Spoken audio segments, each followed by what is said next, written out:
અધિક માસ કે પુરુષોત્તમ માસમાં 33ની સંખ્યાનું ખૂબ જ મહત્ત્વ છે અને આપણે અધિક માસનું પુણ્ય મેળવવા માટે આજે બનાવીશું 33 વાટનો આ દીપ, જેને વેની બાતી કહેવામાં આવે છે.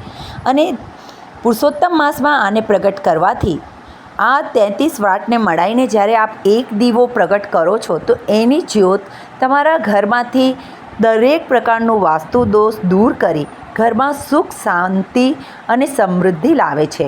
અને અધિક માસમાં આનું દીપદાન કરવાનું તો ખૂબ જ મહત્ત્વ છે.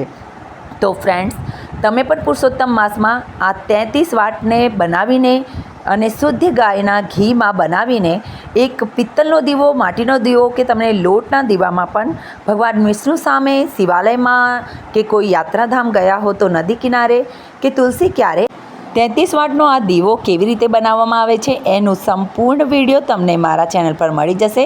એટલે તમે મારી ચેનલને કરી લેજો સબસ્ક્રાઈબ અને રાધે રાધે જરૂરથી લખજો.